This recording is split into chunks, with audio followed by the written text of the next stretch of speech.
How's it going, everybody? Welcome to another episode of the James Lab podcast. Today, our special guest is Kyle from Canna Organix. How are you doing today, Kyle? I'm doing great. Thanks for having me, James. Dude, thank you so much for coming on, man. It's been a while. We've been talking about this. You and I have worked together for, 5 years or something like that, doing breeding, doing all kinds of fun stuff, seed production for other companies. And you work with Tim up at Canna Organix. Good people. Tim, Wendy, all these great people up there. Yeah, Steve. Big shout out to Steve, everybody at Canna Organix. Yeah, so tell us how you got started in the industry. The rec industry or just No. cannabis? Let's talk about cannabis in general. You started, obviously you're smoking when you're younger. Yep, smoking when I was a kid, like most people. 12, 6th grade, started puffing. I went to high school in South Tacoma. Nice. And that's where I started smoking weed and hustling and shit like that. Yeah. Good weed back then? Canadian. Lots of Canadian. Lots of Canadian. Tacoma being so close to the borders. That was mainly what we ran through in high school. The good weed would come through, but it was real rare. Yeah. So there wasn't a lot of people growing, like in your circle of friends? No. But there was a lot of people getting Canadian weed. A lot of Canadian weed. It'd go in 3 stages. You'd get 1A, 2A, or 3A. You always want the shit that said 3A. Yeah. Yeah. Right. Good stuff. Do you remember the strains? No. Fuck no. It was like red with some crystal. And sometimes you'd get some shit that was like a little like green. Were they like football size pounds? Yeah, football size pounds. Sometimes they'd say like Goodyear on the side of them and shit. Wild. I guess let's dive. You were in Covelo. You were in California. You worked down there for a while. Yeah. I started growing weed when I was 19. I rented a house and blew up the upstairs and would sleep downstairs. And that was when I was like 19. I started growing indoor. My first strains we had a purple NL number 4, a skunk, a jack, and a Durban. And then I went to Canada and I bought a bunch of mango seeds, Canadian mango, and some Casey Jones. Casey Jones. That shit sucks. I haven't heard that in forever. I know. That's old school. I think that was like 02 or 03. Yeah. And that was fun. I did soil. I'd go to Linda's. She was like the local lady down the street, and she made some A and B, an organic A and B.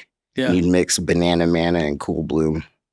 Nice. And that was kind of that was the recipe. That was the recipe back in the day. What did you do for substrate? Soil and then just it was black gold? No, we'd mix Happy Frog and Ocean Forest together. Nice. And we'd put them in 5-gallon pots. Because the Ocean Forest is so hot that you want to let it to take it down a notch? No, because the Ocean Forest is so thick. You know, the Happy Frog is so much lighter than medium. Airy. But the Ocean Forest they said more nutrients. I don't know how true that is, you know. Yeah, I mean, Not Ocean Forest, mix at all. I was a big fan of Ocean Forest back in the day. We used that for sure. Yeah, definitely thicker than I like though. But creates a good product at the end of the day. At the end of the day. Yep. But it's all on how you grow it. It's all, I mean, there's so much to it. It's not just one thing. It's not just the substrate, the nutrients, the way you grow it. It's all of that combined. And making sure that you're precise in hitting all those requirements when you need to on time. And having good genetics. Yeah, good genetics definitely helps. But I mean, back in the day, the genetics weren't, you think they were that great or you think the growers were fucking outstanding? I think that it was both. I think we had really good genetics. I don't think it was diverse like it is now, but I think that there were really good growers and really passionate people, and people gave a shit, and they weren't growing 100 lights. It was normal for people to grow 6 lights or 4 lights or a closet. Yeah. And they still do that now, but I think a lot of this stuff came out of closets and bedrooms and garages. Oh yeah. Way more than now. Oh yeah. Back in the day when everyone talks about like how great the weed was, I was thinking how close to the grower people probably were and didn't know it. Yeah. Like the texture of the herb when you would get a real bomb bag was like all velvety or had like a tarantula hair sort of look, Yeah. And if you think about it, like us as growers know that when you cut it and hang it and put it on the stick, it looks fucking amazing. And then once people put their fucking hands on it and start trimming it and it goes in the turkey and shit, it totally loses that like beautiful flower look. So like the herb back in the day, if you think about it, it was probably coming from 1 to 2 people who were cutting it off the stick and throwing it in a fucking bag for you to smoke. So it's like the freshness of that, I think is what we were. Farm to table model. We were all like experiencing, where it was like, this is so bomb. And, compared to, the Canadian or the Mexican shit, it was that fresh. Stuff got smashed. Yeah, smashed and just sucked. Yeah. I mean, I think the genetics back in the day were good too. There was a bunch of variety, but it was different than today. I feel like everything was a lot more distinct. We have a lot of gelatos. There's 100 different gelato derivatives right now that are popular. Oh, yeah. Whereas like we probably had, we had Purple Kush that was kind of gelato-ish. It's not gelato, but like that was kind of what we had back in the day that was similar. What year? I would say 98, 99, early 2000s. There was like Purple Kush. There was a GDP, but there wasn't 5 GDPs or 10 OGs really. I mean, I guess OGs kind of picked up and we got more OGs. I love OG. And there was probably 10 OGs, but a lot of them were the same exact cut, just renamed something different. Yeah. Now we have like derivatives of derivatives. What do you think the name of that OG was? That was the original OG, I think. And that's just what it's called. The Josh, original. The real OG, like where Josh D or Mad Dog, shout out to Josh D, shout out to Mad Dog, RIP. Those, and same thing, Ghost OG, that's all the same cut. The headband that we had up here was that cut. And it was, those are just 4 of the many names of the same exact cut where it went to different people. And there was like a different model back then. You didn't want to share your genetics with anybody because the second it got out, it would take away the value of it. It was more rare if you held on to it. And that OG gas was pretty epic back then. I lost a lot of friends not giving out cuts, honestly. Yeah. Unfortunately, there's nothing worse too. And someone's like, can I get a cut? And I'm like, I didn't share genetics. We didn't share genetics that much either. But then you and your partner, we've shared a lot of genetics because I trust you guys. You guys don't give them out to people typically. Yeah. You guys don't give them out to people. But we've shared a lot of stuff over the years and you guys grow really good flower. There's only a handful of people out there that I've shared genetics with on the level that I've shared good stuff with you guys. Yeah. Thank you. For sure. And vice versa. You guys have shared a lot of good stuff with me. Yeah. Well, it definitely helps for when we're chucking pollen and shit, Yeah, making seeds and making new genetics. And you guys love pheno hunting just as much as I do. Oh, yeah. I feel like, we've been in dozens of gardens where we get our noses dirty. And I love that part of it. I think it's amazing. I love being able to smell 10 different things. Like let's say you have 10 different seeds and each one has its own different personality. That's fun. And some of them are all good for different reasons, and if you grow well enough, they take on their own life. If that's the thing is like, you have to be able to grow at a certain level. And if you can't grow at that level, there's almost no point in really pheno hunting because your stuff all comes out almost identical. Yeah. There's so much variety, like you're saying too, especially when you're like getting into like, 50 seeds. Yeah. I don't know. When I do more than 50 seeds, I feel like too many fall through the cracks, I guess. I'm the same way. I used to like doing big pheno hunts where you have like 300, but you lose stuff. But it's a different pheno hunt. Like you're doing variety testing on a different level where you're looking at stuff that's similar and you're trying to find unicorns. And that's okay too. Like the guys that are unicorn hunting, Short, Gene Finder, when they were doing their big 20,000 seed pheno hunts at Harborside, and he's done some really incredible stuff. And that's a different model than what I like is to, because I also think you should grow them out multiple times to really find your selections. You can find it and hit it right the first time, but sometimes it changes. So after your third round of it, it could be completely different. Yeah. We've seen that. We saw that with the Pluto S1s, those Pluto S1 seeds. Going through those, it went from, where it was one way one time, it was more candy and more gelato 33, that all of a sudden it turned into more lemon citrus with that kind of OG gas coming off it. But yeah, I like hunting bag seeds too. Honestly, when I always just ran clones, and then once we started making seeds, I wanted to go through them. Yeah, I was never really that big on popping other people's gear or bag seeds because I just wanted to have whatever was going to sell the best. I just ran clones. So what's your philosophy on breeding, like in pheno hunting? What are you looking for? Nowadays, what are you looking for when you go through a room? Whatever's different. Right now, I just want whatever is like so different from the parents that I'm crossing them to. Yeah. So like you're saying, I run a lot of different gelato crosses, so I'm usually going for whatever the grandparents are gonna bring out.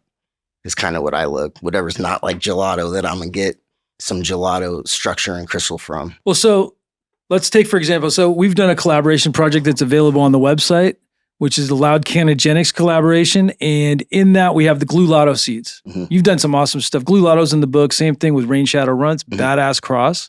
Great one. When you're going through those, what would you say that you're if you have a checklist, what's at the top of the checklist on Glulato?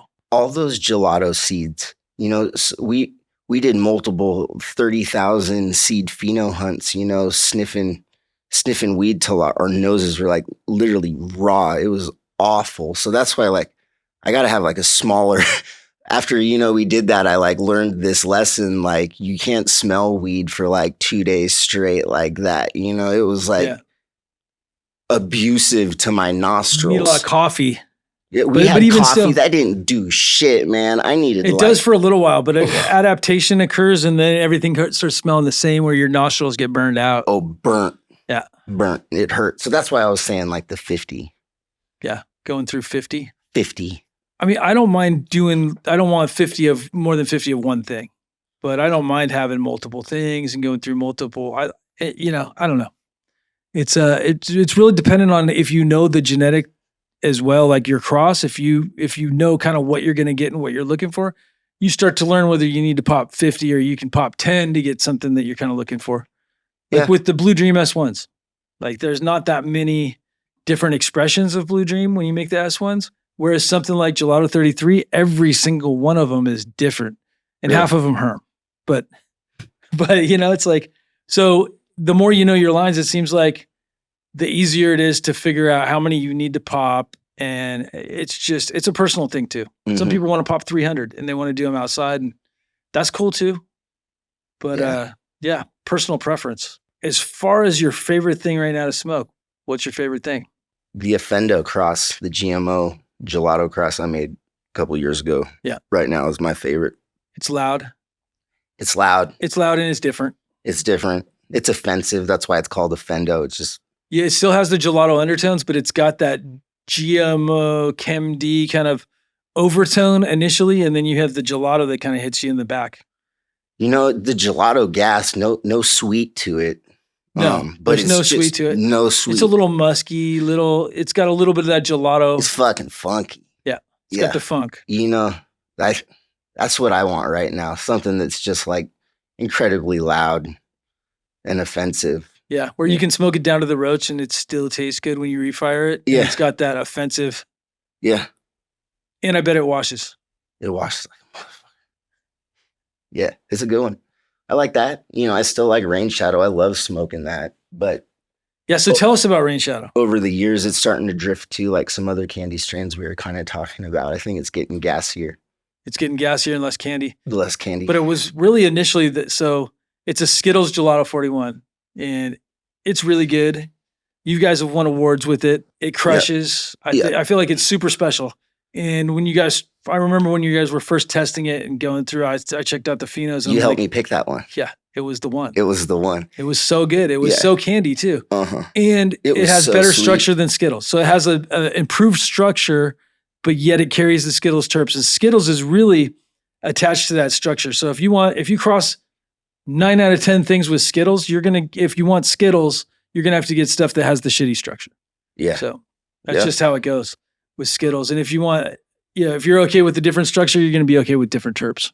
So Seattle, the landscape has changed. You guys do everything up there besides have a dispensary. So you guys do extract and you guys do greenhouse and outdoor. Canna Organix. We started that in 2014.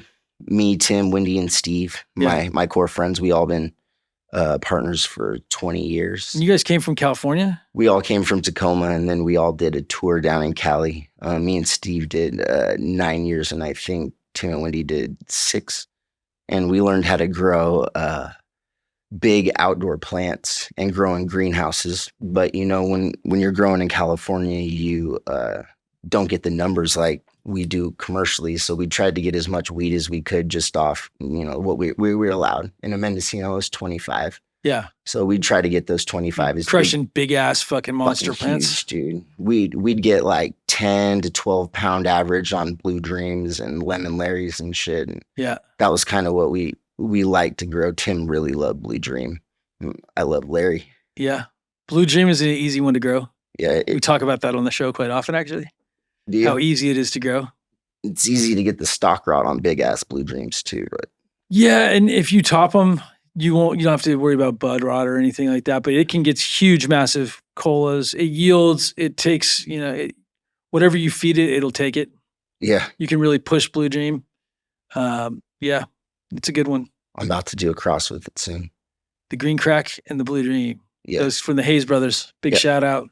They did the Green Crack too. Yes, cool. I believe so. That one. Tino's Genetics has Green Crack. Does he? He's been breeding with it. Yeah, he does some interesting stuff with Green Crack. I liked Green Crack back in the day, but it was like one of those ones where you'd smoke it and you'd get a tolerance to it, and boom, you can't smoke any more of it because it doesn't get you high at all. It was some work for sure. Yeah. But it gets you the yield you wanted, especially if you only had 25 plants. 25 plants, wow.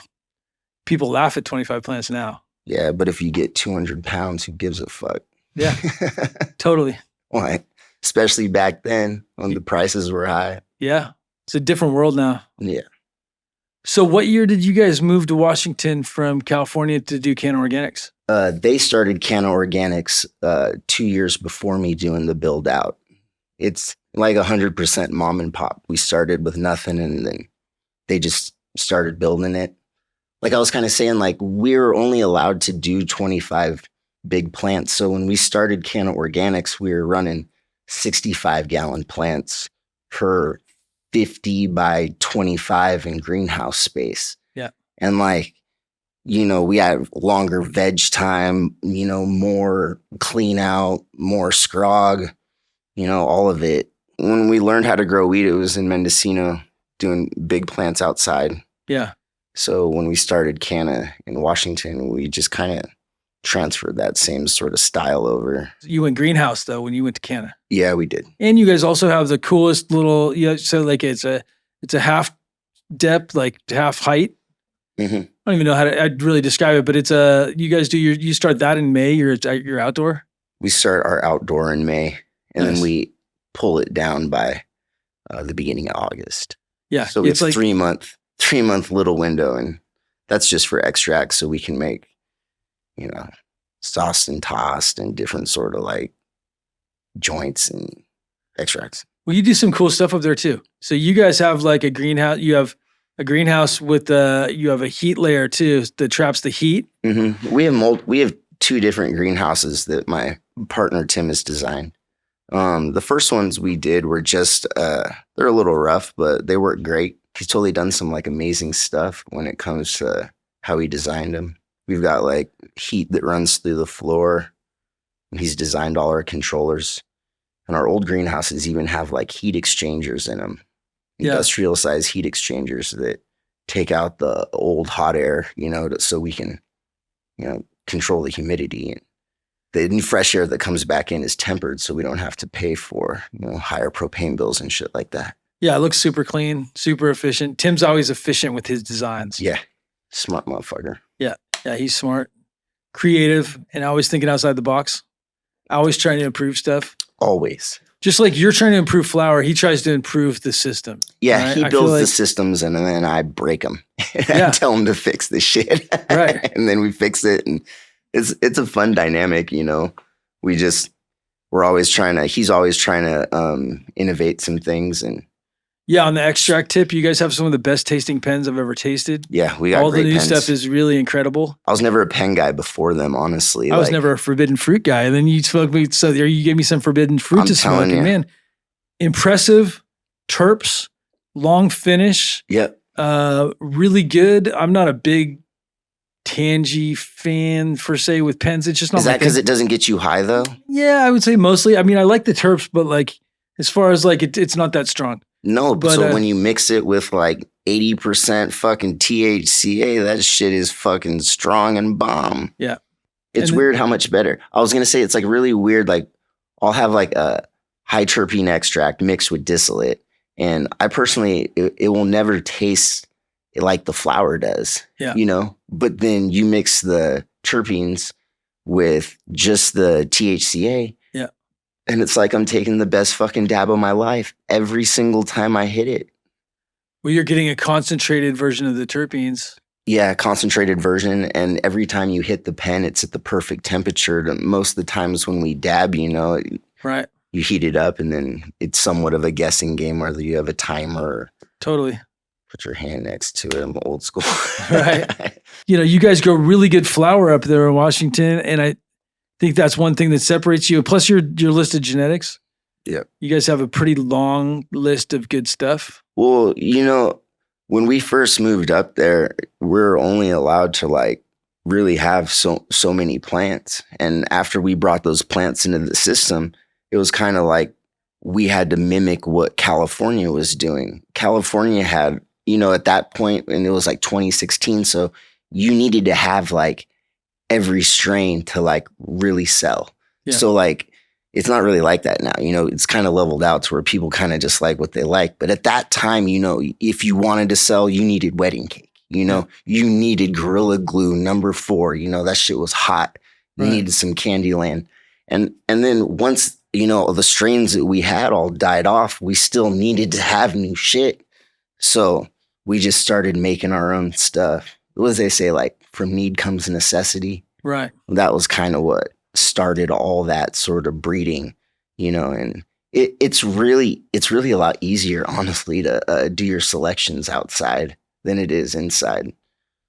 So it was easier for us to do, and we were making. You do both, though. You do selections outside. I've seen some great inside. I personally like it inside, but it was easier outside. Kind of like when I'm space wise. Yeah, space wise, and growing under the sun, seeds is like super fucking sweet, man. Especially when you're selecting. There's something about the high intensity lights cause more herm problems. When I grow outside and I'm doing my selectings, sometimes, most of the time I don't have any problems at all. Yeah. I'll take the same strains and go inside, and the stress from the lights or the feed or something. Yeah. Usually will trigger a little bit more of that if there's a problem with that strain. Yeah. We get rid of the seed run completely and just go from clone. That's my way of doing it. And everyone has their own opinion on that. Some people like that initial seed run, especially if you're selling seeds for acres. That's great. But I feel like if you're selecting for genetics that you want to sell clones of, starting from that first clonal generation is key, because then you kind of see what you get and growing it out again before you really start picking which ones. I mean, I like getting rid of 50% of the stuff that's just not good right off the bat. But I honestly, I totally hear that. But sometimes when you find a winner, you don't need to run it twice. It's just this is fucking money. Dude, for sure. When you're growing it too, you're watching it and you're like looking at everything. And then there's the one you go back to. And it's like all your other growers are all looking at the same one. It's not a mystery on what's going to win this shit. No, but you want to make sure by growing it again make sure that you hit it. Because a lot of times, you're right, 100%. But that second time confirmed, because I've had stuff where we're like, that's the one, 100%. Pluto, when we were looking through Pluto bag seeds, the ones we thought were the winners on the first round were not the winners. Those were not, and it fucking completely changed as that plant matured. That was weird, though. Yeah.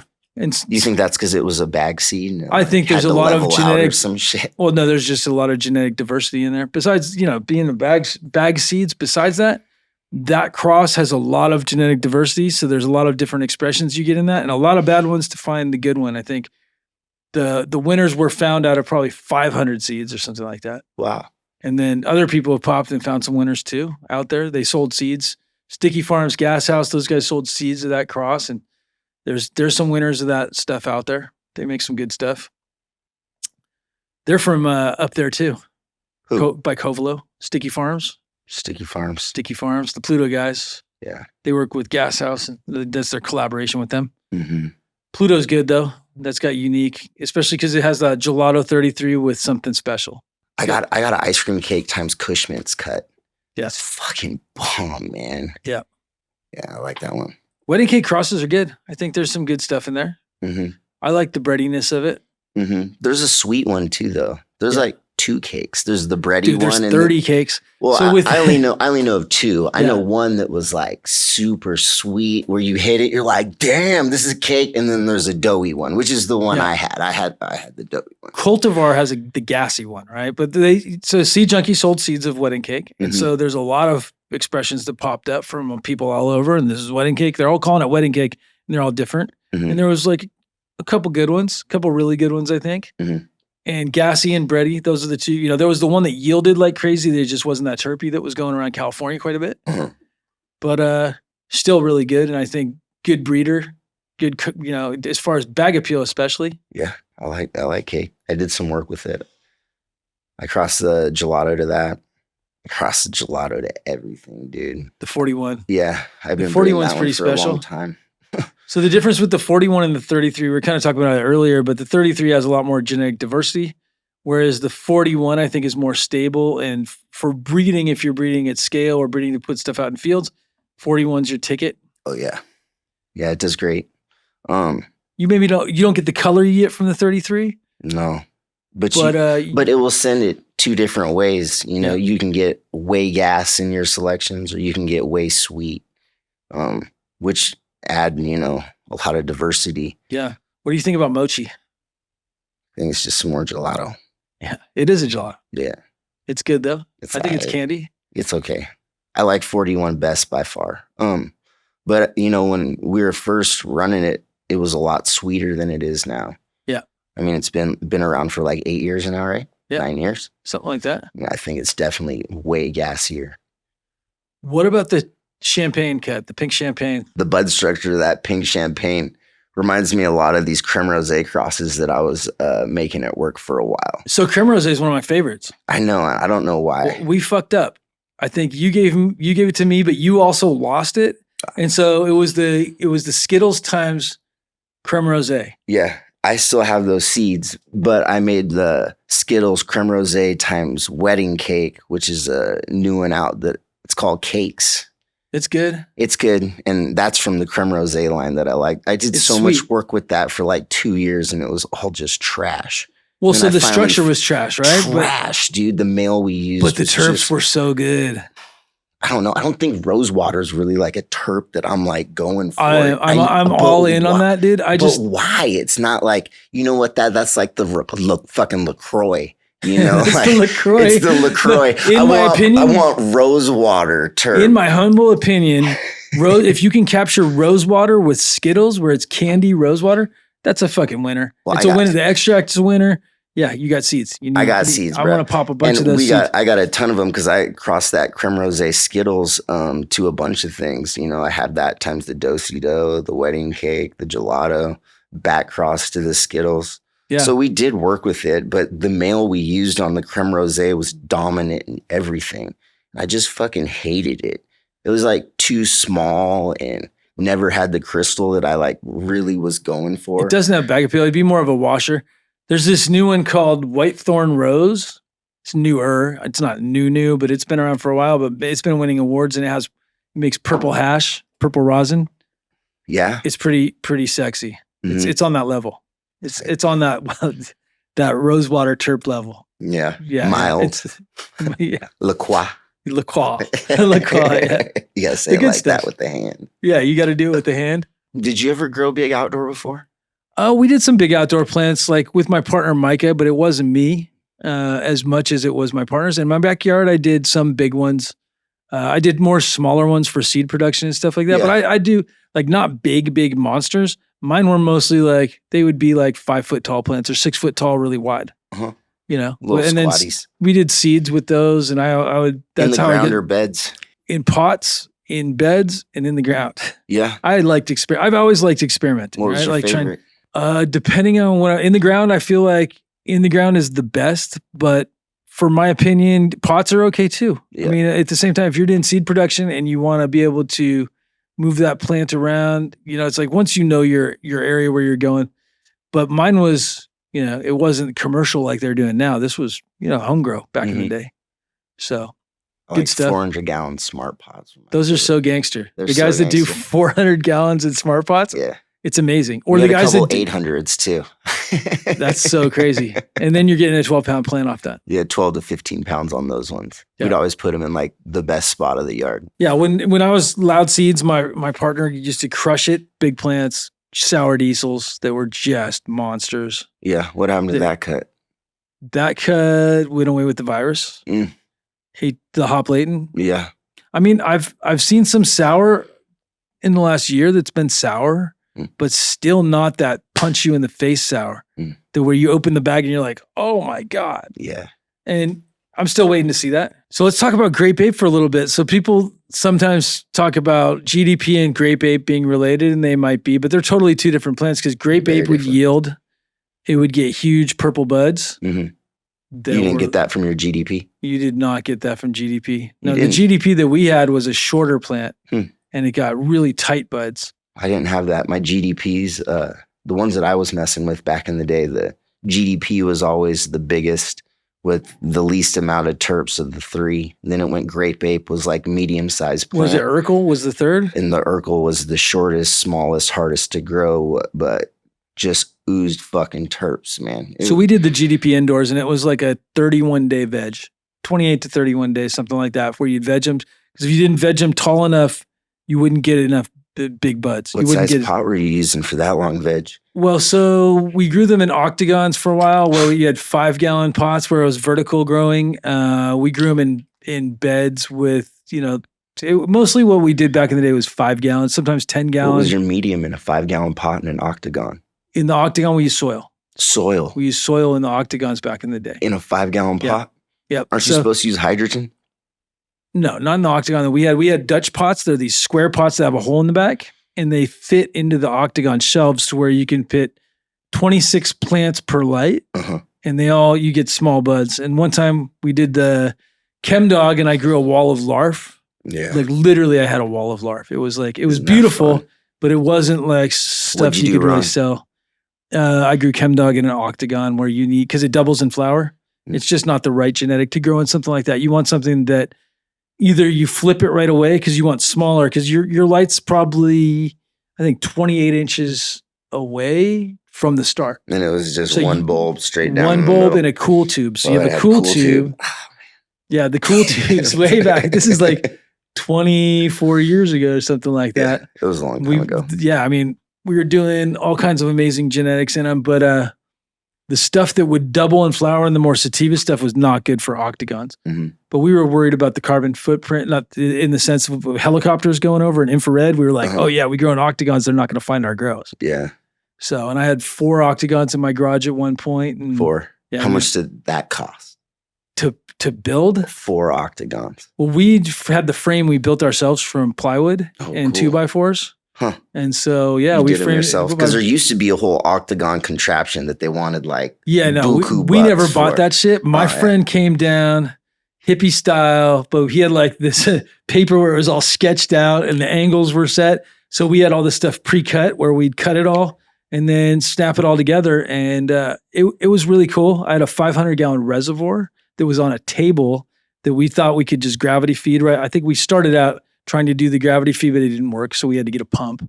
But we got a hole in the reservoir. And this was always. And so it was a homemade reservoir where we had one of those pool liners that we built a box on top of a table. Yeah. But had to do whatever you had to do back in the day. Dude, we just did whatever we had to do because who else was going to do it? I still love the smell of fucking wet dirt in a house. Like if you go to, you know what I mean? It's like there's something wrong about Pro Mix next to carpet where you're like, Yeah, seriously. Reminds me of my youth. Yeah, right. Good times, dude. The garage grows. But some of the best weed has been grown in garages. Goddamn right. It still is. It probably still is, yes. Yeah. It still is. You grow some of the best weed I've ever smoked. Thanks. What would you say your secret to success is? Growing cannabis right never takes a break. When you hear people say that, like the devotion that it takes to like really nail everything on time, sometimes it's fucking crazy. You know, it doesn't care about Christmas or kids' birthdays or any of that other shit. It might need to get watered at 2 a.m. and you got to go get that shit done in your slippers. You know what I mean? And there's just like a level of care to grow great cannabis that is really hard to achieve. And some people do it, and hats off to them, you know, but it's really hard. I grow in greenhouses for work, and that in itself is truly the hardest grow ever. To grow in Washington in greenhouses in beds and to crop steer that is maddening. We live in a spot that's like called the banana belt. So it's Washington and it doesn't rain a lot, but the sun comes out and every 2 hours or something. So we might be set up to water 2 or 3 times for the day, but then the sun goes away and now it's cloudy forever and I can't do these extra waterings. So it's just like learning to do that in a bed is completely different than learning how to do that in a pot that you can pick up and feel. So the level of care that it takes to grow great cannabis, especially in Washington, especially in greenhouses, it's just kind of maddening. Yeah. It takes a lot, and I have a great team, and I'm proud of the guys I got right there. And my whole business is. How big is your team? We've got like seven guys outside to run almost 30,000 square feet, and we've got like 47 or 48 employees at all. At Canna Organix, we make a lot of vapes, and we sell a lot of joints. And that's kind of seems to be where the market is headed. We were talking about these vapes that we got. Like I was saying, I don't really ever smoke vapes until I got these vapes. It's not just because it's the vape that I'm trying to push. Don't get me wrong, I'm trying to push my vape, but at the same time, like it's a vape that's actually enjoyable all the way to the end. The terps don't burn out too quick. They last a long time. And I mean, you can smoke the vape, like anywhere. I fucking hit it before I went and got my rental car on the way down here, Yeah. They're so convenient. You're at Safeway. People love convenience. Dude, the other day I was at Safeway. I took a hit and then stuck my head inside the cereal box aisle and blew it out,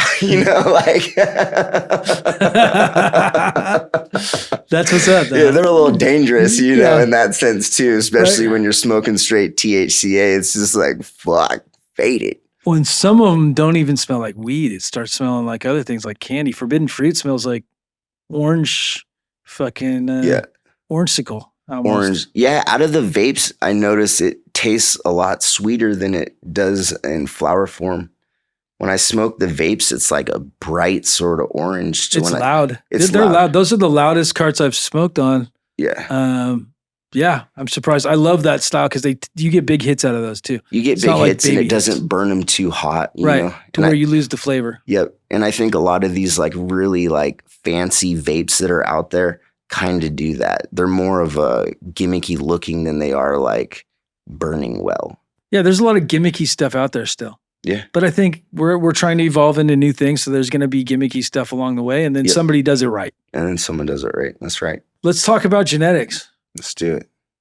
Okay, so with the new popular stuff, what are you going for? What do you like? Skittles? You talked about you like offensive. The work that I was doing before, I don't know if I'd really call it like breeding as much as I'd call it just like exploring and pollen chucking basically. Because I was just kind of trying to do what like either was like popular at the time or what other people were doing, in the sense where they're telling me they want me to make this. The stuff that I'm going to do in the future, like the stuff I have going right now, I'm like just trying to do weird things, like a whole bunch of different sativas I'm going to dust with Skittles, and I got my Rain Shadow, and then I got my Offendo, which is funky. And then I've got this golden ticket times gelato cross too. That's a really good one. Yeah, it's called Lemon Winks. Nice. Yeah, I wanted to name it Lemon Farts, but my homie Steve was like, nah, bro, I ain't selling weed called Lemon Farts. Yeah. I still like that name. Lemon Farts, yeah. Yeah, I mean, there's turds and lemony, right? If turd sells, then I'm just saying. But at the same time, I'm not the salesman. I'm just the grower. Totally. So like the way I think about it is like up until now, I've just been crossing like candy with some popular things, but all these old sativas like the Derb, the Headband, the Blue Dream.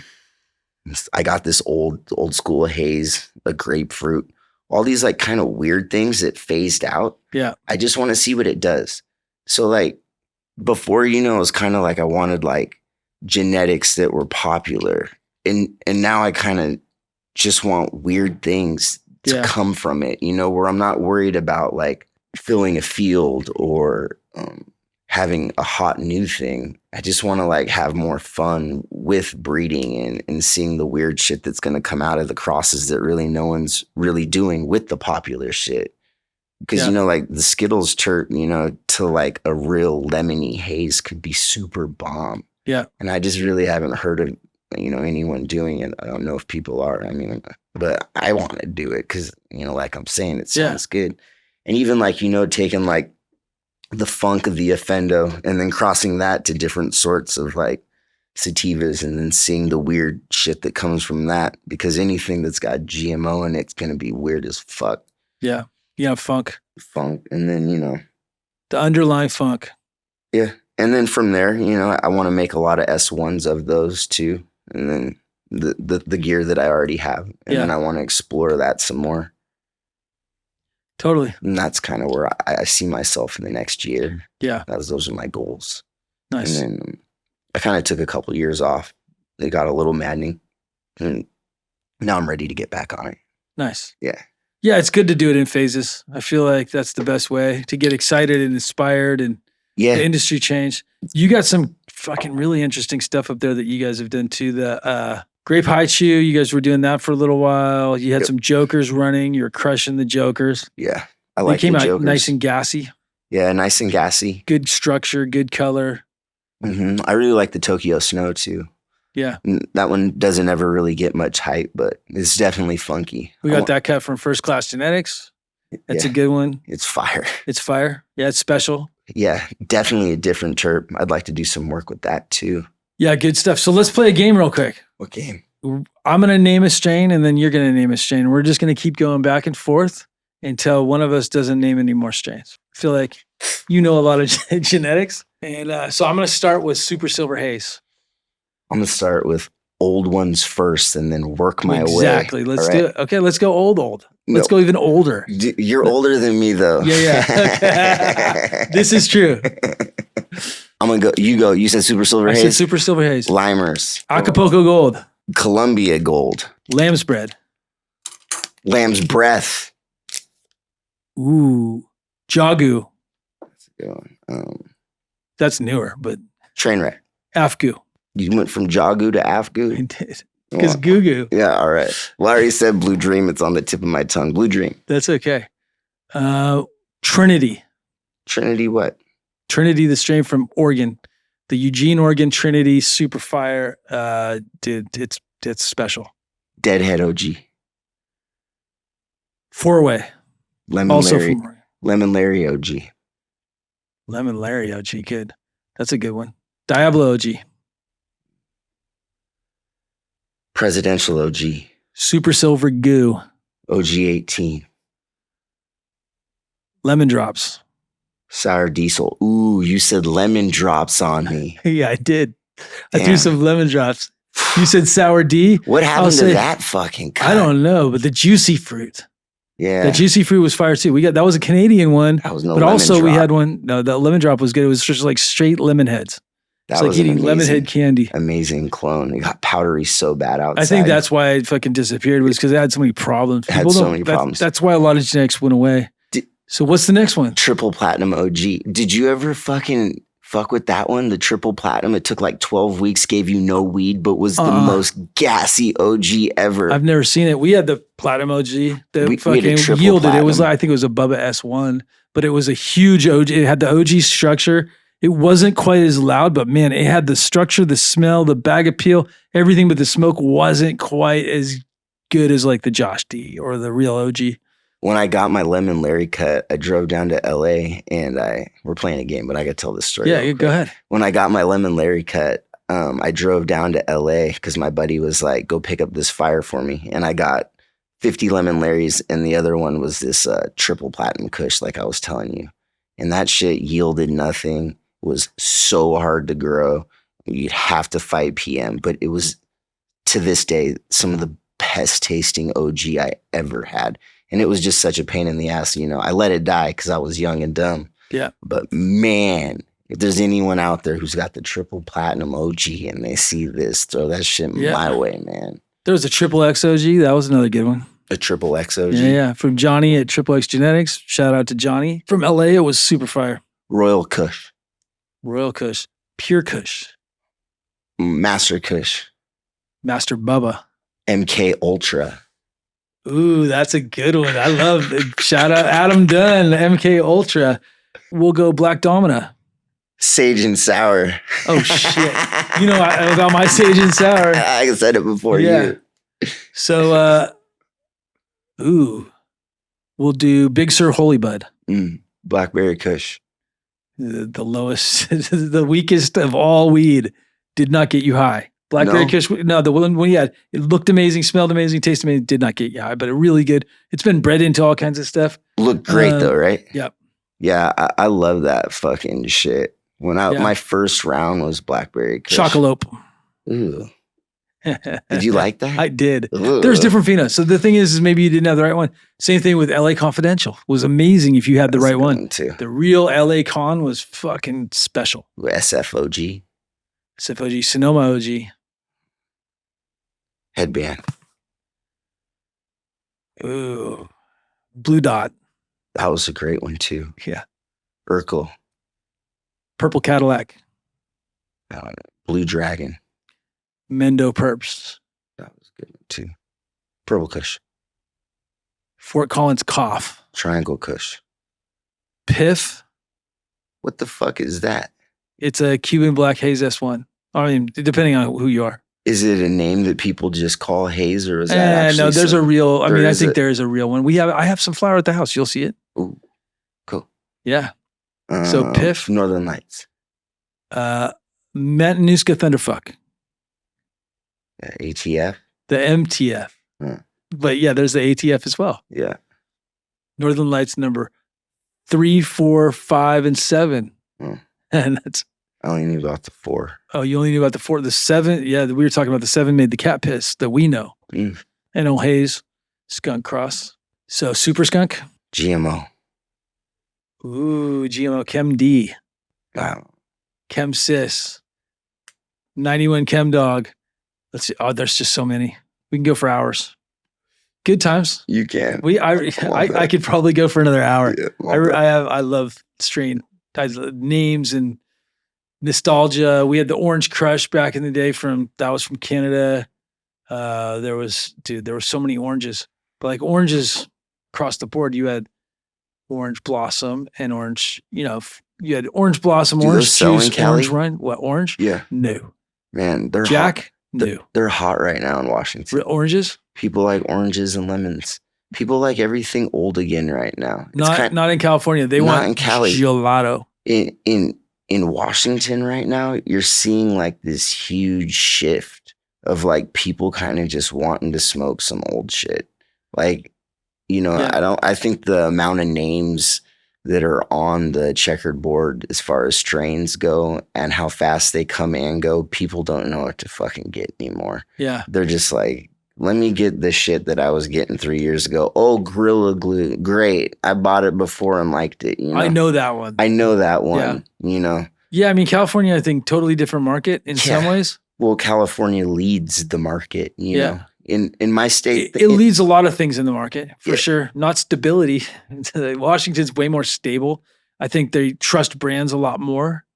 And, it's like you guys are a trustworthy brand. I know a handful of other trustworthy brands. House Cultivar, I feel like you know what you're getting. They're very consistent. They have a wide variety of genetics. You guys do too.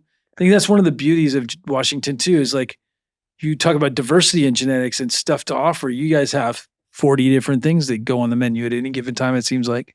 We definitely have a lot of stuff. I'm trying to narrow a lot of that down right now, though. I'm trying to stay away from candy so much because it's just all we've been growing for years.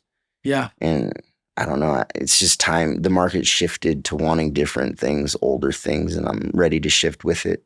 Yeah. I'm going to just start growing a lot of sativas, honestly. Like I was kind of saying, like when people go to the store, they want,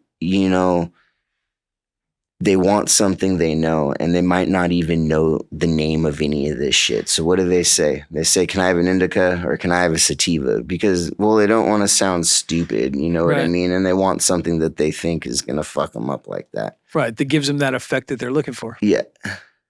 Yeah. And there's so many names now. There's so many names. It's so hard to find a name. I'm so awful at like naming shit. I fucking hate it, man. When it's time to like come up with a name, I just want to hit my head against a fucking board. Yeah. Well, because they're all taken. Right. You know, I think honestly, I just kind of want to steer towards funny names from now on. Yeah. Because every candy's taken, every ice cream's taken, anything that's good that you want to put in your fucking mouth, it's taken. I mean, now you just got to start making words up. Pretty much. Yeah. Or, you know, a what's up or some shit. You could have like a slogan for every strain that you come up with. You know, the name game is just crazy. The strain formerly known as Prince. You can start using symbols. I've thought of that one before, man.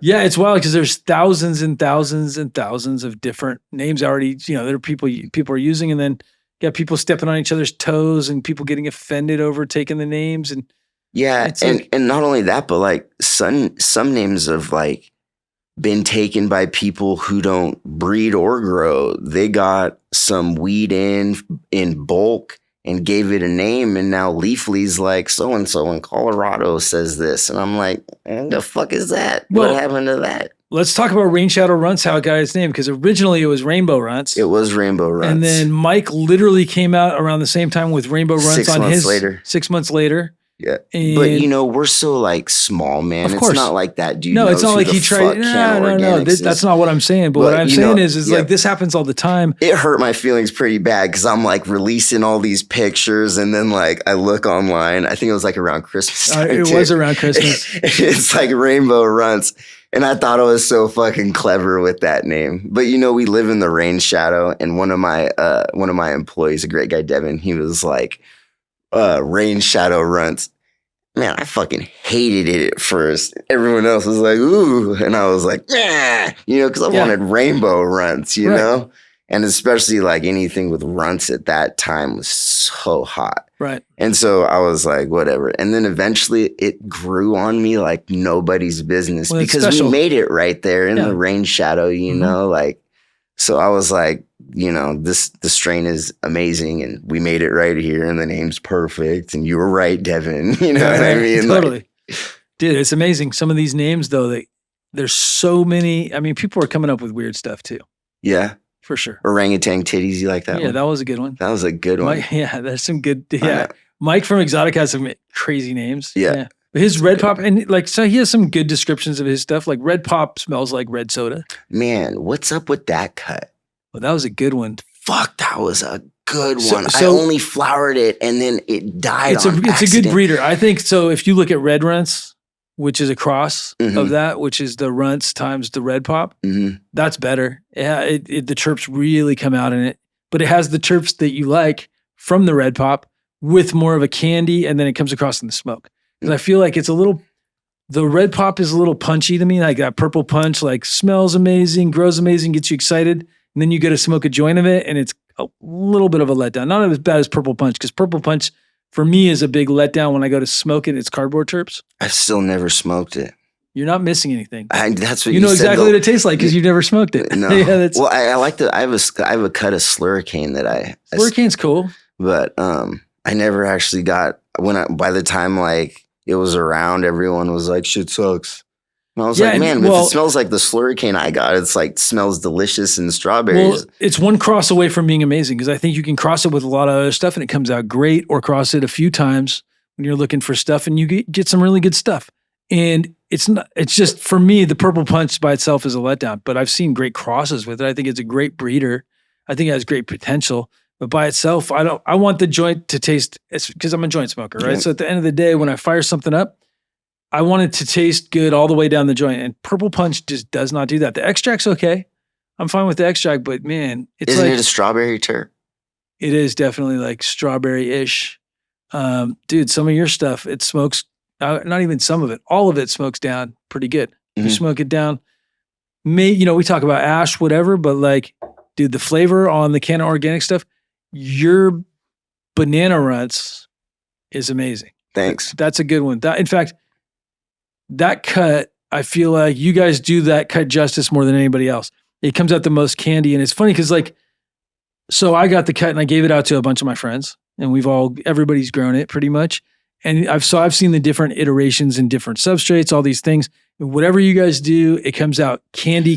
We're probably the only ones who grow it with mixed light, Yeah. In the greenhouses, some strains just shine with terpenes when the sun that one hits is good. it. And down to the roach, it tastes like banana candies. I know you're a Skittles nut. Do you think that Skittles inside taste better or Skittles outside or in greenhouse taste better? It's so tough because I would say indoor because you gave me Skittles from Canna and Skittles that you grew indoor side by side. Yeah. I don't know. The indoor tasted better. It did. 100% better. Mm-hmm. It was good. Don't get me wrong. Canna Skittles is amazing. It's amazing. But that indoor Skittles, it just was so loud, like mouth coating. Yeah. You smoke it, it's candy, it goes in, get that long finish. Canna's did that too, but it was just a little louder. It was like, and maybe the terps are a little softer on the outdoor. And it was good. They were both good. I would pay full price. I don't even care what they cost type purchase. Like I'm super happy paying for what stuff is worth when it comes down to it because you're buying the experience at that point, and they both give you the experience that you're looking for. Yeah. So Skittles, but Skittles and cocoa. I'm okay with Skittles and cocoa. I think it tastes amazing. Yeah. Well, weed that's grown well is going to taste amazing. The substrate honestly is whatever. I've had good tasting no-till and I've had shitty tasting no-till. And the guy who grew it still bragged about the shitty tasting no-till. It's a fucking funny thing, but I've had good hydro. Yeah, me especially too. Back in the day. Even 3-part with hydro grown really well. I don't know about that. Yeah. Chemdog grown back in the day. My friends used to grow fucking 3-part. And maybe it was just because that's what we had. The Lucas formula. I mean? Oh, yeah. But it was like Cut back in the day. Purple. Dude, some of the stuff grown in fucking Rockwool was cool back in the day, though. But I don't know. I'm not a huge Rockwool fan personally for flowers. For veg plants, for moms, for clones, I think Rockwool is key. Yeah. It's great. It's a great way to keep things sterile. For clones. Oh, yeah. I love it for clones. It's so easy. You just can't overwater it. I always try to tell my guys that pick up the trays. They're like, it's light. I'm like, fucking touch it. Yeah. If it's still got moisture in it, it's too wet. It's too wet. Right. They're like, no, it's dry. I'll take a cube out, squeeze it, water's just like. Totally. I know it's felt dry, but it's really not dry. Yeah. When you get so used to working with Rockwool and the weight that it should be, it's really easy after a certain point. Once you've been working with Rockwool, it's really easy to gauge. I've never flowered in it. Really? Yeah. No, I've never flowered in Rockwool. I've always just done soil. What about cocoa? I've done cocoa twice. Yeah. So I didn't like growing in cocoa for the longest time because my partner that we did friggin' a garage in back in the day, he's like, oh, we're going to try this stuff called cocoa. It comes in these blocks. And these blocks, you have to spray them with water, put them in the pool, break them. Don't you have to pH balance them too? Dude, you have to, you water them with pH balanced water and nutrients. And nutrients. We did that. But after doing, I think it was for 300 something plants, it was a lot of work. And I was like, fuck this. Soil's way better anyway. Like, how can you go wrong with soil? So I was stuck on soil. I had the soil argument. It's like, fuck cocoa. But I've done that with LEDs too. I hated LEDs in 2012. It's like garbage. I hate LEDs. I like LEDs now, but I like adjustable spectrum. It just depends on the LED. I think there's some good ones on the market. They're better than they were in 2012. Yeah. With the purple LEDs, They're still expensive as fuck. They're still expensive, but and HPS gives you a great product. Yeah. You prefer HPS with CMH, is that right? Yeah, I like the mixed spectrum. HPS with CMH. And I don't usually like to turn my Gavitas past 700 watts. I think 1,000 watts is actually a lot for a plant, especially, in a greenhouse. Say the sun comes out and you got your thousands on, man. It only takes a second to cook them out. So I just like to definitely. You guys still use Gavitas in the greenhouse? Still use Gavitas. We bought 400 Lux, and then 2 weeks later they went out of business. So as those go out, the pile of Lux is getting bigger. So I don't know. We're gonna have to eventually figure out a different one. Yeah. Do you remember going to the industry parties? They used to be so fun and everyone was like, it was vibing. different. And now they're just like, 15 years ago, industry parties were different. Cups were different. Yeah. You know, but when you have it new and fresh and it's like, there's still that passion. There's still passion. Don't get me wrong. There's passionate people. You're passionate. I'm passionate. There's passionate people out there, but it's just different. yeah. Yeah. I mean, but I do remember when outdoor was more expensive than indoor. You do? Yeah. That was in the 90s. It was like $4,500 a pound for outdoor. Wow. Yeah. I mean, I even remember going up to Mendo with my buddy Steve and driving, and he paid me a couple ounces to go up to Mendo, drive him up there. And we had, this before cell phones, but there was pagers or whatever. Mm-hmm. But we had to meet this guy at a specific time at this parking lot, and he would fucking flash light and we'd walk towards the light or whatever with the money. And then he'd come up behind you and then give you the pound and do the exchange. Whole different world back then. Yeah. No cell phones. And those were the days, dude. yeah. And the weed was good. Those were like, that was Mendo Perps back in the day. I think it was just called Perps, but it was like from Mendo. So it was Mendo Perps. Mm-hmm. It was good. It was that really the good. first one?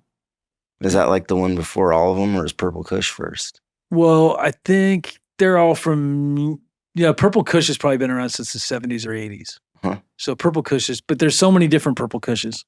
I think Trichome Technologies, they have their own special Purple Kush, but there's other Purple Kushes that I've seen on the market that, there was one circulating, clones of it were circulating in the 90s, and it was like Afghani, like purple Afghan, fucking super pungent, super amazing. Did it taste like that grape flavor? It didn't taste as grapey. It was more gassy and funky.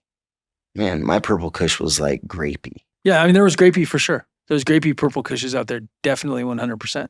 Mm-hmm. I do like grape terps. I always kind of like grape or floral. I love grape terps. Yeah. Urkel is still one of my favorites and always will be. Urkel was heat. And then what was Soma's lavender? You remember that one? That one was so bomb. It was such a bitch to grow. God, it was good, dude.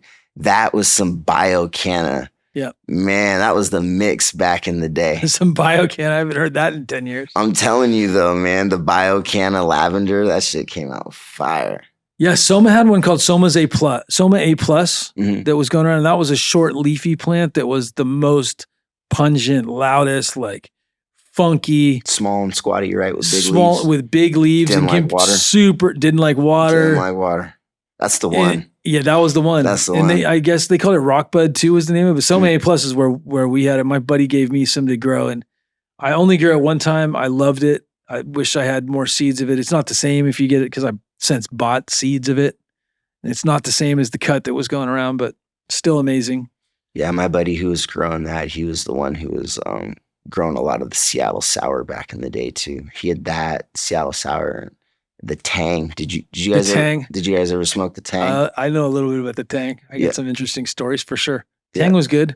It was going around. So the Tang, there was one Tang that was bred by Canna. He took credit for it online, but we had our own Tang that I don't think was any relation to, but it was like powdery Tang. It smelled like fucking powdery Tang. What'd it grow like? It grew more like a sativa than an indica. It was like long flowering, like a 10-week, maybe 10 plant. week, big plants. Did it throw bananas? I don't remember it throwing bananas, but I remember the smell of it was like Tang. It smelled like powdery Tang, not like mixed into, but it smelled like that powder. Red hair? Red hairs, lots of red hairs. Lots of red hairs. Yeah. That's the Tang that I remember. Yeah, me too. And then I'm pretty sure Canna had a Tang back around 2012. No, he did a lot of fucking badass crosses back then. He did? Yep. Cool. Good genetics, man. There's so many interesting things. Romulan was shoot. Dude, I love Romulan from back in the day. Yeah, you don't ever hear about that anymore. A little bit. I feel like it's coming back a little bit. My buddy Brooksy, who was on the show, he's breeding Romulan into some stuff. Really? Yeah, and I just saw someone posting about the Romulan S1. Jake sells Romulan S1s from Romulan Genetics. Cool. So that's a good one. But yeah, sativas. You're going towards sativas too. Yeah. I think we're going to end up in sativa world like maybe a couple of years from now. Who knows? It's going to be a little bit of everything. And right? the truth is, honestly, if you ask me my favorite thing to smoke, it's candy gas. I still just want to start doing other things because, who knows what's out there. Try something new with what I love, and then maybe you'll create something else. Bacon grease. I'm looking for them bacon grease terps. Jesus Christ. Yeah. Dude, that's what's up. The bacon grease, the Wagyu. I mean, the Wagyu's kind of greasy. Mm-hmm. Those are kind of greasy terps. Wagyu? Wagyu. Yeah. Still never had it. Dude, House of Cultivar has the fried chicken terps on one of their crosses. Like, Stop. I'm serious. Go there, ask Jason. He's got it growing a lot of times, or when he does, you got to go check it out. It smells like when you squeeze it. He has one that's like fried chicken and one that smells like General Tso's chicken. Jesus Christ. I was just making up shit. Yeah, now, right. Man. Yeah, I mean, the sky's the limit, though. Imagine with what we've seen so far, you can really go anywhere with terps. Mm-hmm. Like, the sky is the limit. Now it's just a matter of breeding towards specific things to where you get those expressions. Plum, I've seen plum. I've seen some really good plum. Yeah, who did that? The Ripple plum. That was Josh Freeman, the guy who brought we were talking about the guy who brought the Durban to the Bay Area back in the day. His name is Josh Freeman. He's one of my good friends.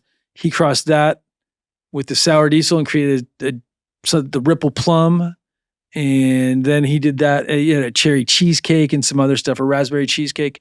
I don't remember which, but it was like he had some really, really amazing genetics back in the day that he was working with. So, and sour diesel, he's another sour diesel lover. Yeah. So yeah, I miss sour diesel. Where it at though? It's around. Is I it? see. Yeah, I mean, my buddy Josh grew some, but I just haven't seen. I've yet to see the sour diesel again that just punches you in the face. Yeah, I love sour. You like it more than Skittles? Do I like it more than Skittles? Sour Skittles, you got a pound of each. You can choose one. What are you gonna walk away with? If it's the sour from back in the day, all day. There's not even. It was like a cat piss and sour. Then we could talk. Maybe I'd go back and forth. I'd get the cat piss. But the sour that was the real sour, that would just, you open the bag and it would just hit you in the face, and the buds would stick to the bag. You could stick them to the window. They'd be so gooey. Yeah, I love that. That's the one. The test. Yeah, if you can stick it to the window with your thumb. My wife hates that shit, Yeah. dude.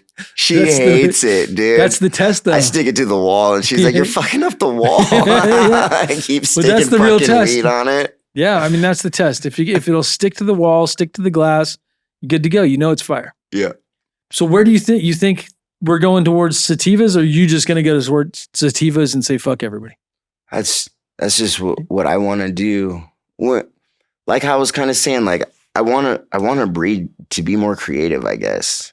Yeah. In what I'm doing, opposed to like before when I was kind of just making what everyone else was and just following trends. I don't see a trend of taking the things that candy gas that you like and then crossing it to all these other weird sativas. I mean, and yeah. I don't, but honestly, James, I don't really follow a lot of other people to know like what the rest of the industry is doing. I just live up in Sequim in a little mountain town, my little weed farm, bro. Yeah. I'm just kind of like tuned off from the rest of the world. When I come down to Cali, I see you and I see some of my other friends.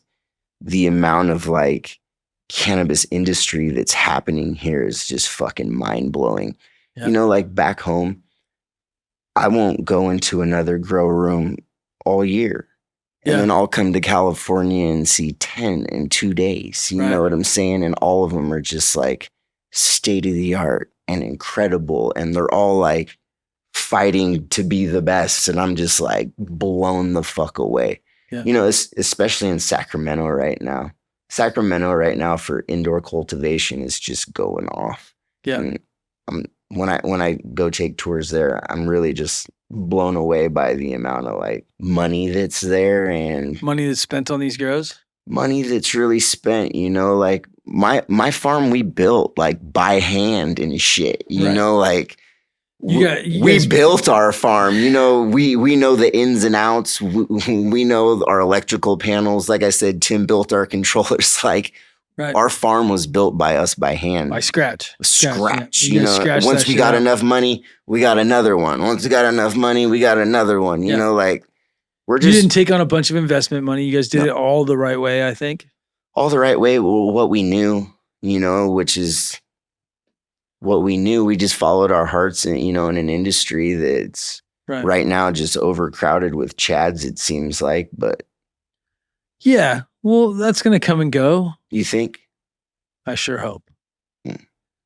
I sure hope. I think that, there is a bunch of chads and there's a lot of informed people and people that have never tried quality. But the more you expose people to things like quality, the more they appreciate quality and then they want quality. Yeah, that's true.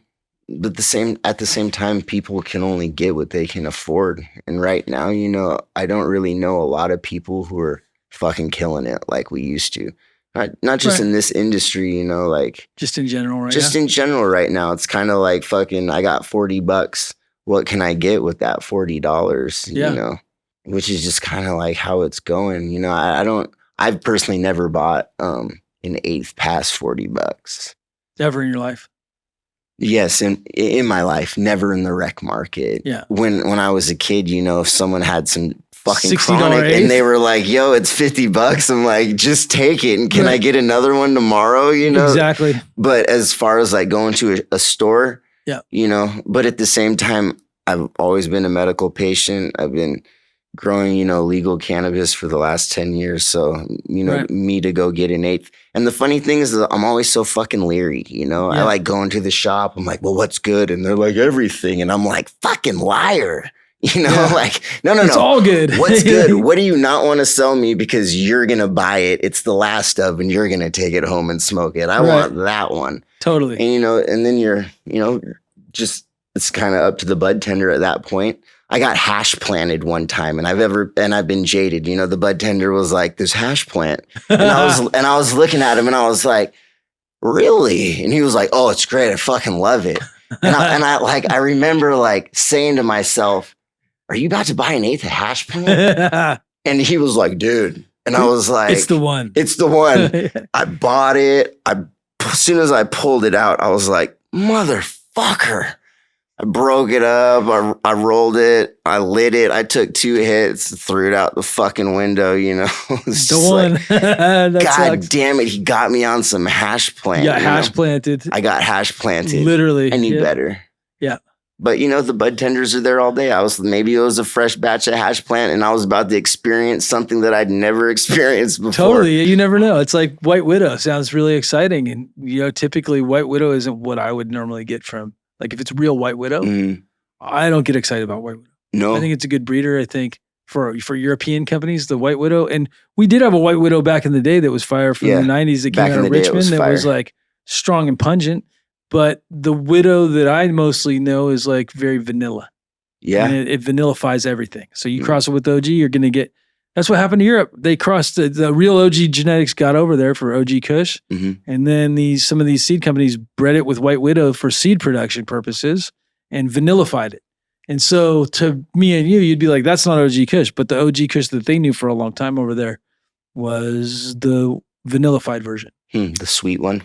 Yeah, it was sweet and not gassy. Not gassy. Not what I know as OG Kush at all. Same thing. Even the structure wasn't even OG for a while. And now obviously. What's that? Weak and brittle? The structure of OG is weak and it's very finicky. The plant is not, it's not something that you can just ignore. It basically needs support. You might overwater, you might underwater. It's a problem. It's a problem. You might push it too high and it fucking burns. It's one of those ones. And like it had shitty node spacing and you wanted to spaghetti out. That was the OG Kush that I remember. Exactly.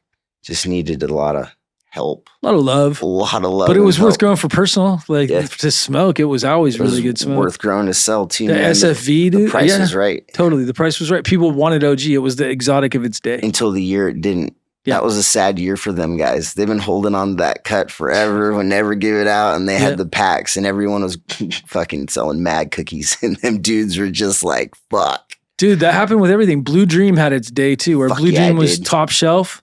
Like people don't remember it. People talk shit, but Blue Dream was top shelf at one point. It was amazing. I remember I got that cut in 2007 and the dude who fucking grew it was, he grew it in a bank and he with... in a bank? In a bank. It was a fucking abandoned bank. Nice. And I think he had 2 tables and because everything was like kind of still low key then. Yeah. And he grew it with Humboldt Nutrients Master A and B, chemi and like and make the weed chemi and bright, Right. Fuck, dude. I was like so good. So good. I was blown so away. terpy. So I don't know if it was terpy or if the lime green and crystal. It looks so good too, though. So good. Yeah. Indoor Blue Dream. No, I think Blue Dream, the really good indoor Blue Dream, smokes good. Like the smoke as far as terps. The Blue Dream I'm talking about too has no super silver haze traits whatsoever. No, but it's blueberry. It's very strong on the blueberry. Yeah. Nice, tight buds. I see a lot of people with these other things they call Blue Dream, and I'm like, it's not Blue that Dream. Ain't fucking it, man. If it's not nice and tight, it's not the one you want. Yeah, it stacks. It stacks.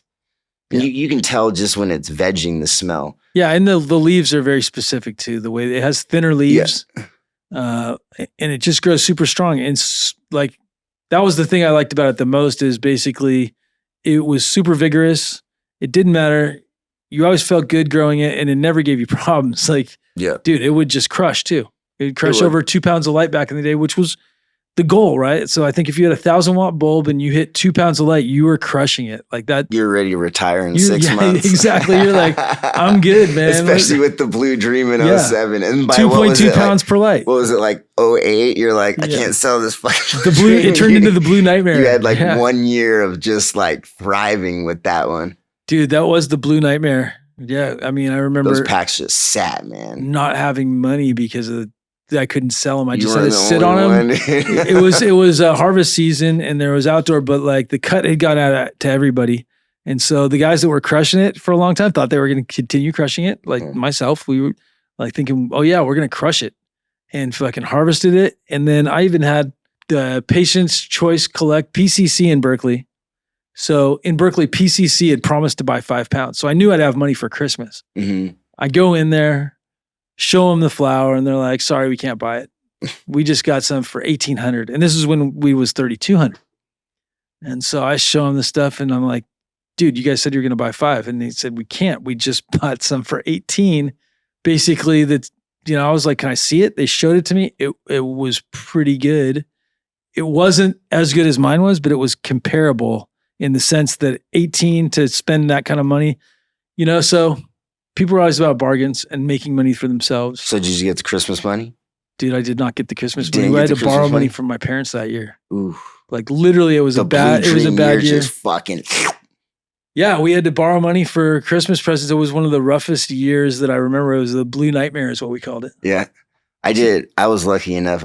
The first year, whole backyard full of Blue Dream. The next year, I split it up. I did the Berry White and then the Humboldt Ogre. Did you ever get? I remember the Berry White. Yeah, the Berry White was fucking great for outdoor, but it tasted like straight soil. If you do it right, it's the most dirt taste. And I thought it was fabulous. Man, everyone bought it and was stoked on it until they smoked it. Yeah. And then the next year, everyone was like, no, we don't want no more Berry White, dude. Seriously. Yeah, I mean, Berry White had its year for sure. It had the one. Yeah, it had the 1 year. So yeah, good stuff though. I mean, there's been so many different genetics that were grown. Did you ever grow or see the Aota? That was that was like Sonoma, Mendo. That was good. All the above. Dude, and now we're all about gelatos. Yeah. Well, Skittles. Gelato Skittles. Yeah. Candy. Yep. And color. Well, how do you feel about color? What's your opinion on that? I feel like it doesn't matter even a little bit. The only thing that matters about color is those packs sell more to me personally. Yeah. So when it comes to making like different genetics, I'd like them to be purple. Yeah. But as far as things that I've found in the last couple of years have not been purple. And doesn't check your box. Fucking bomb. Yeah. The end of the day, what sells me when I'm picking something is when I'm smoking the joint and I'm like, fuck yeah. Yeah. Like when you pick a winner, dude, you keep looking back at it like after every hit, like, holy shit, this is hot.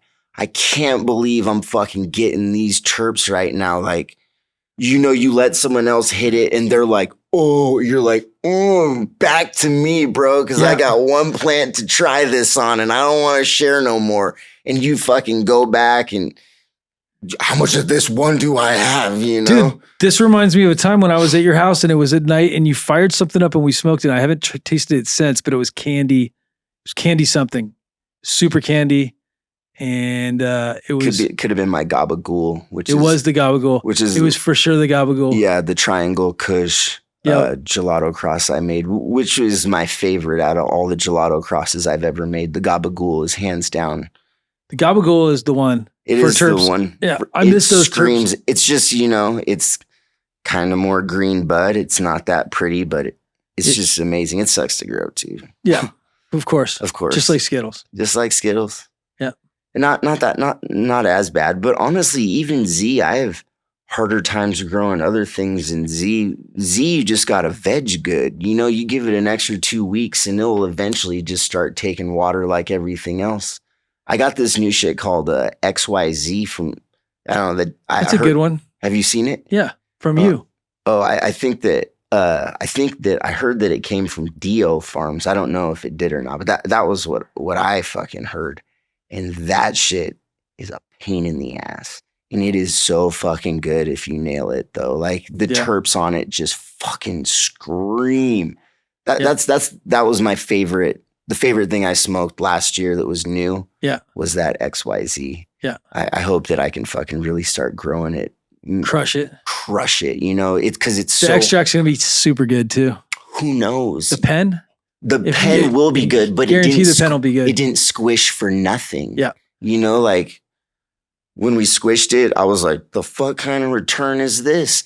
And when it did squeeze, it like the terps almost separated from it. It didn't come out like a normal rosin goo. It came out more liquidy. Yeah. And, it was a darker in color, but just kind of like, it was more of like a water. Yeah. And I've never ever seen anything squish water out. Like, crazy. And you just smoked the sap. It was so fucking bomb. Yeah. But I don't think you could sell that. Everyone wants like really beautiful rosin because, Totally. But this shit was screaming, dog. Yeah. You smear it all over your joint or whatever. Just pops. Yeah. Super loud. Super loud. Yeah. I mean, there's still some loud crosses to be made for sure. Mm-hmm. Some loud candy crosses. Yeah. There's so many directions with candy that you can still go that people haven't gone before too. You think? I do think 100%. I think the name might be taken, but show me some peppermint patties. Like something like that. Do you think that's an avenue that still should be explored seed-wise, like pheno hunting more candy? I think there's a potential for everything. And we have somebody doing it, and then there's guys hunting washers, and there's guys hunting this, and there's guys hunting sativas. So there's a market for everything, but I think candy hasn't fully been exploited yet. It's been exploited, but not what I'm to where saying it could is go. I've worked candy so long that I want to just try to get something else. You should, because then you'll get fresh and you can go back to candy if you want. I probably will end up just or going maybe right going back. funky with candy. Who knows? Who knows? Like those jelly bellies, they're like barf and vomit and all those ones. You could. Did you ever put those in the good pack? No, that's funny. You throw 20 in the good pack, and then everyone's eating the good ones. Totally. That's what you teach your kids. Yeah, that's amazing. Prank people. Yeah. That's great. Yeah, the nasty ones in with the good ones. We do have the jelly belly machine. Well, I know I know what I'm gonna do before I leave. Yeah, right. Better than dosing somebody. Yeah. That's never fun. No, that's never fun. Not with the jelly beans. So you do fishing too. You're big into fishing. You've gotten big into fishing over the last year. I've gotten big. Yeah, for salmon. Salmon, steelhead. I really love to fish, especially because I need like healthy things to do to help take my mind off everyday stresses of growing cannabis in 2024. Kids. Yeah, kids big are stressful, but growing fucking weed in 2024 is some real shit. I got 4 kids. Yeah. So like I do want to say that I made a Chad comment earlier, but honestly, like if you're pushing right now, good. Yeah. Good. Hell yeah. Because it's hard. So if you're still in it, and you're still in it, hats off. Exactly. Hats off. Because it's literally, if you're still in it fighting, that means that you think there's something worth fighting for, and that's a good thing. Exactly right. The next 5 years is going to fucking say it all though. Cause I've watched so many great growers fucking tap out. Yeah. Especially in the last 2 years. So many people going into I have a friend who just found out yesterday, he's gone back into construction, and there's people doing whatever, and there's nothing wrong with that too. No, not at all. It's tough. It's super competitive. It's super expensive. You know, the weed's not expensive. Your buddy who did, you know, going back into carpentry, more than likely he did carpentry before he started growing cannabis. I've been growing cannabis since I was 19. I'm 41. This is the only job I've ever had. The thought of me picking up a fucking hammer at 42 ain't gonna happen. Right. You know what I'm saying? So I better make this shit work. Right. I feel you.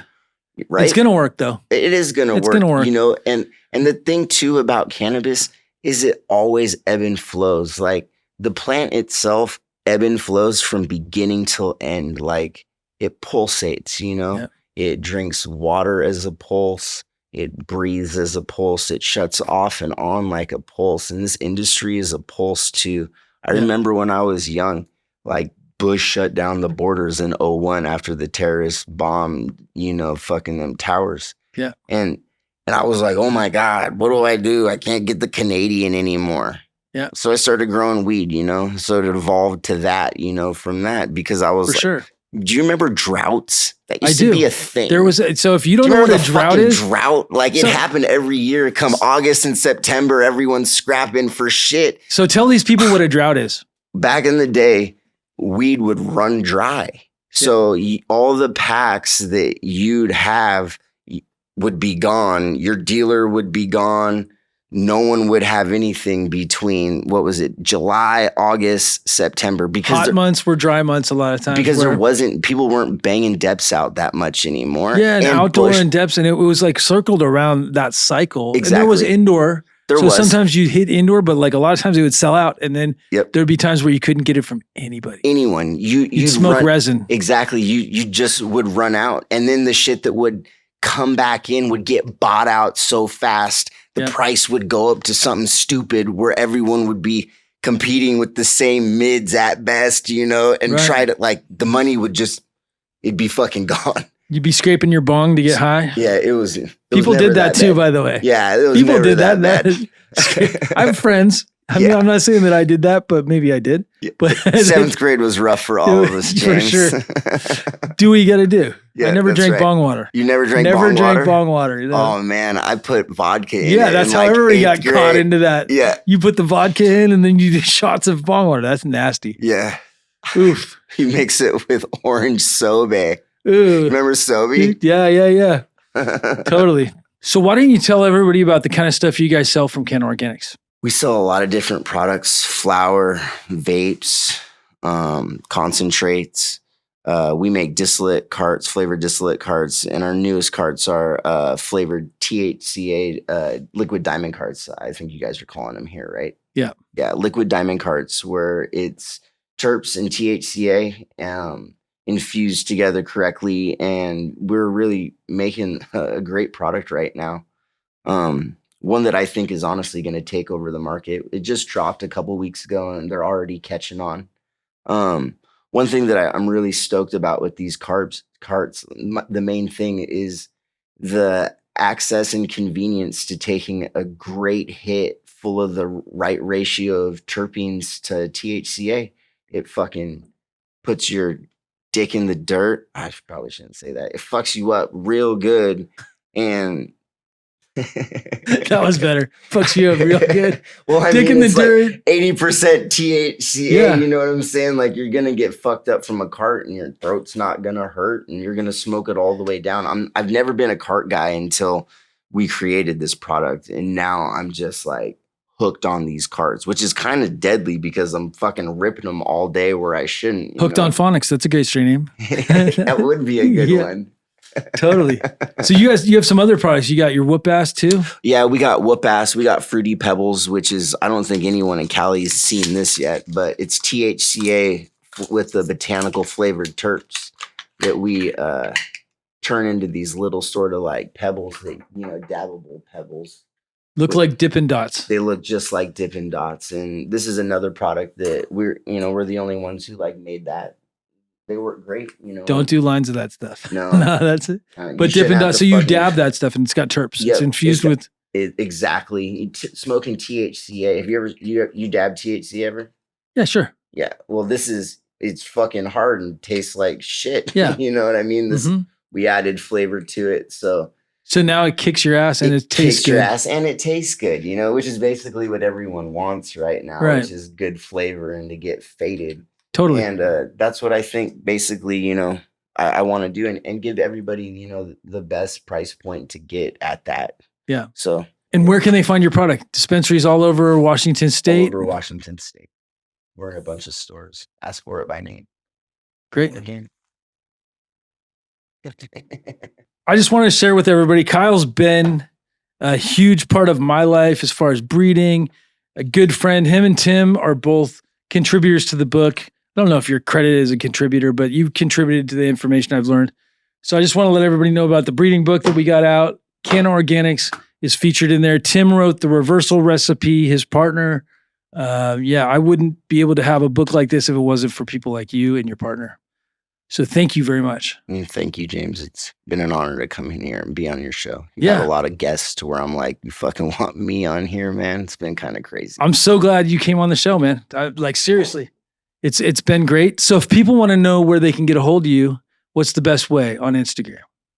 I got an Instagram, Meds Grows Meds, or you can just follow Canna Organix to see the updates that we do and the new flower that we create, you know. Thank you very much, man. Appreciate it. Yeah, Look forward to having you on again. We'll get you and Tim together next time. Thank you.